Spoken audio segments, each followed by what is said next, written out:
네, 앞서 전해드린 서울 지하철 화재와 관련해서 전문가와 함께 자세히 이야기 나눠보도록 하겠습니다. 백승주 열린사이버대 소방방지학과 교수와 이야기 나눠보도록 하겠습니다. 교수님 나와 계십니까? 네, 나와 있습니다. 네.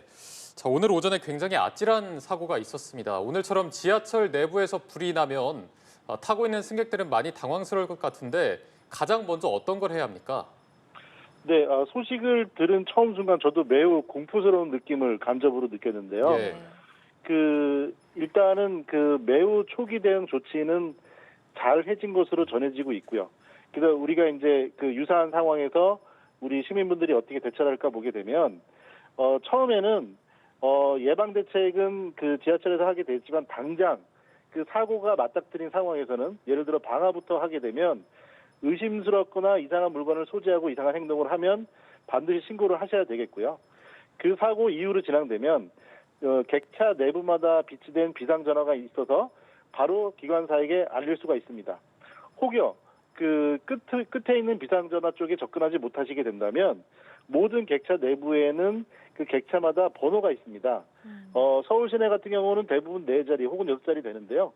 4자리 예를 들면 앞에 자리는 노선번호, 둘째 자리는 차량번호, 나머지 2개는 편성번호이기 때문에 그냥 휴대폰으로 바로 번호를 신고하시면 지하철 통제실이나 경찰이나 소방대들은 그 번호를 알므로써 위치를 바로 파악하실 수 있기 때문에 즉시 위치를 구조할 수가 있게 되고요. 그리고 비상시에 열차 출입문 수동 개폐 방법, 평상시에 이용하시는 객차마다 탑승하실 때 눈여겨보셔가지고 머릿속으로 훈련하셔야 되겠고요. 그리고 이번에 선로를 대피해서 안전하게 대피하셨다고 하는데 선로 대피는 운전 상황에서는 매우 위험한 조치일 수도 있습니다. 그러니까 이거 같은 경우는 특히나 안내 이후에 기관사 통제실의 협조하에 진행하셔야겠습니다. 네. 지하철 내부 화재가 여타 다른 화재들과 다른 점이 있다면 어떤 게 있을까요? 네, 지하철 내부는 우리가 이용하기에는 편리하지만 이게 문이 닫히고 그리고 그 안에 고립된 상태에서는 우리가 매우 공포스럽고 위험한 공간이 되게 됩니다. 네. 그럼으로써 우리가 이제 대구 지하철에서 많은 교훈을 얻었습니다. 근데 그게 뭐 오래 전이라고 하지만 사실은 2003년에 일어났던 20여 년이 훌쩍 넘었죠. 그러면 그때 일어났던 대구 지하철에서 많은 교훈을 얻었지만 우리 가까운 나라 일본 같은 경우는 1950년대에서의 역시 비슷한 유사한 큰 화재로 지하철의 내화성을 갖췄는데 이번 오늘 사고 같은 경우도 처음에 시작된 시나리오는 대구 화재와 똑같았습니다. 그런데 소화기를 이용한 초기 진화도 매우 적절했고 그렇기 때문에 안전 요소는 많이 높아졌지만 아직까지도 지금 그런 시설을 갖췄음에도 불구하고 21분이 부상자로 병원 내원을 하셨고 130여 분이 현장 조치를 받으셨어요. 그리고 또 거기다가 21분 중에서는 발목 골절, 그러니까 그 당시 상황이 얼마나 긴박할지 간접적으로 느껴지는데요. 그래서 그런 위험 요소는 아직까지 있으니까 주의가 필요하십니다. 예, 정말 자칫하면은 큰 인명피해로 이어질 뻔했는데 다행히 연기 흡입 같은 경상 외에는 큰 인명피해는 없는 걸로 나타났거든요. 이게 승객들이 지하철 내부에서 소화기를 통해서 자체적으로 진화했다고 하는데 이 초기 진화가 주요했다라고 볼 수 있을까요? 네, 그렇습니다.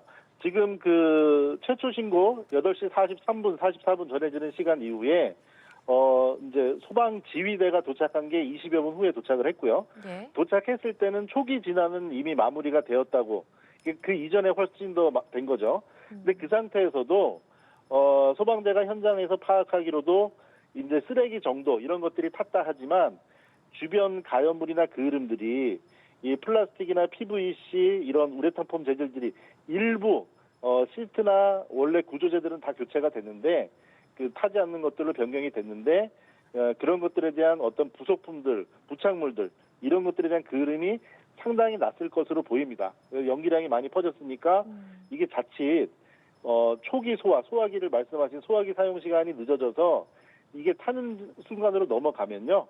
이 내장재로 적용되는 준불연제 이런 것들도 완전히 안 타지는 않고 매우 유독한 유독가스를 내뿜습니다. 그러니까 위험한 상태로 넘어갈 수 있었던 충분한 상황이죠. 네. 앞서 교수님께서도 언급해 주시고 소방당국의 브리핑도 있었지만 일단 일부 옷까지만 불에 탄 것으로 확인되고 지하철 내장재는 손상이 많이 없는 것으로 전해졌습니다. 지금 이게 불에 타기 어려운 난연 소재로 이루어져 있다고 하는데 지하철 내부는 다 이렇게 난연 소재로 이루어져 있습니까?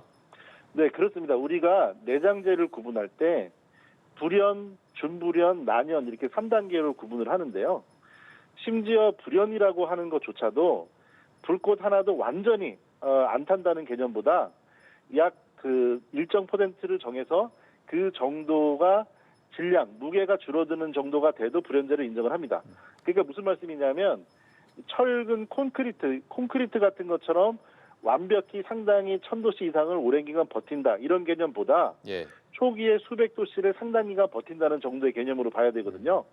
그러니까 우리가 그 공장이나 이런 물류창고 같은 거 불난 데를 보면 분명히 불연제로 지어진 건물인데 무너지게 됩니다. 그러니까 화재가 지속적으로 이어지게 되면 그 지하철 내부에 일반 건물도 콘크리트로 지어진 건물도 불이 나면 매우 왕성하게 타잖아요. 그것들은 내부에 있는 부착물들 일부가 그렇기 때문에 그렇거든요. 그래서 지하철 같은 경우는 우리가 대구 지하철에서 교훈을 얻어서 시트, 지지대, 천장, 바닥재 전부 다 불연제 수준을 갖췄지만 그러함에도 이 화재가 지속되었을 때 유독가스와 연기를 내뿜으로써 큰 인명피해가 날 수 있는 우려는 여전히 존재합니다. 그런데요, 특히나 이번 화재는 그 정차되어서 개방된 공간이 아니라 터널 내부에서 발생했잖아요. 아까 교수님께서도 이 선로를 따라서 대피하는 건 위험할 수 있다라고 말씀해 주셨는데 전동차가 터널 안에서 멈췄을 때는 어떻게 해야 됩니까? 네, 일단은 전동차가 지금 우리 그 객차 내부에 400여 명의 승객이 있었다고 전해지고 예. 그러면 그분들이 선로를 통해 안전에서 대피를 했으니까 결과적으로는 절차적으로 매우 안전한 상황이 되었는데요. 예. 근데 과정적으로 보게 되면 예를 들어 그 철로가 운전 상황이 그 복선 같은 경우 선로가 2개 이상 있는 경우에 복선 운행을 하는 경우에는 그게 매우 위험한 상황이 될 수도 있고요. 왜냐하면 운행 제어나 이런 것들이 전달이 안 되었을 때는 그렇기 때문에 아까 말씀드린 통제소 그리고 기관사의 안내 이후에 선로를 통한 대피는 하여야 하는데 그런데 예를 들어 고립된 문이 닫힌 객차 안에서 지금처럼 이렇게 화재가 나고 연기가 나는 상황인데 무조건 밖으로 안 피할 수도 없는 일 아니겠습니까? 그렇죠. 네, 그런 부분 때문에 초동 대응이 매우 빠르게 필요한데 지금 절차적으로 보면 자칫 예를 들어 통제가 제대로 안 이루어졌다든가 아니면 초기 소화가 안 되었다든가 또 내장재나 이런 것들에 대한 가연성이 더 높았다든가 모든 하나의 사고만 있었어도 큰 인명피해가 바로 될 수 있었던 일인데 그나마 딱 이번 사고만큼은 매우 좀 다행스럽고 피해가 적어서 너무 좀 잘 된 일인 것 같습니다. 네. 저희가 지하철을 타고 이동하다 보면 이제 문 근처에 수동으로 문을 열 수 있는 그런 장치가 있는데 화재가 발생하면 이 문이 자동으로 열리는 건지 아니면 이게 수동으로 열어야 될 때는 어떤 식으로 해야 되는지 탈출 요령을 좀 알려주시죠. 네, 기본적으로 지하철 열차 같은 경우는 문이 닫히는 그 힘은 신호는 전기로 주고받지만 그 내부에 채워진 압축 공기의 힘으로 폐쇄력을 유지합니다. 공기가 채워진 게 일반적이고요.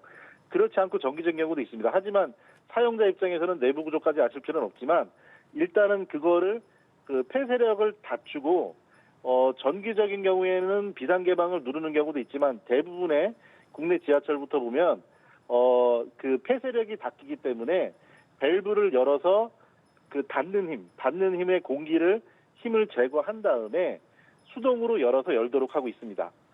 네, 거기다가 우리 PSD라고 하는 승강문 안전장치, 우리 플랫폼에 보면은 스크린 도어가 설치가 되잖아요. 그러면 만약에 이번 같은 경우는 선로상인데 역상에 정차를 했을 때는 비상 상황에 스크린 도어가 안 열릴 때는 타고 내리는 스크린 도어 이외에 그 옆에 역시 비상 개방 장치가 있습니다. 그러니까 수동 레버를 돌리고 그 레버를 수동으로 모드를 바꾼 다음에 수동으로 연다. 이렇게 수동의 순서가 기본입니다. 예, 그러니까 지금 이 수동으로 여는 그 탈출 요령을 좀 알려주셨는데 이렇게 네. 탈출을 할 때 만약에 연기도 많이 날 수도 있잖아요. 이럴 때 대피할 때 주의할 점이 또 있을까요? 네, 그렇습니다. 연기는 우리가 이렇게 그 노면 상태의 연기는요. 한 번 마셔서 매캐하니까 마셔도 괜찮다고 생각할 수 있지만 그렇지 않습니다. 화재가 났을 때 이 고농도의 농연 같은 경우는 마치 깊은 물에 빠져서 물을 한 모금 크게 마시는 거랑 같은 상황이거든요. 네. 그렇기 때문에 우리가 안내를 할 때 예를 들어 젖은 수건 아니면 옥기수로 그리고 몸을 낮춰서 이런 상황은 시야에 연기가 보이는 상황 그리고 매우 어두운 상황에서 연기가 느껴지는 상황에서는 최초의 흡입 그러니까 절대 흡입을 금지하시는 게 원칙이기 때문에 예. 연기가 보이는 상황에서는 빠르게 서서 뛰는 것도 중요하지만 고개를 낮추시고 그리고 코를 옥기수로 여며서 호흡을 적게 하신 상태에서 이렇게 그 밀집이 되지 않도록 순차적으로 편안하시는 게 중요합니다.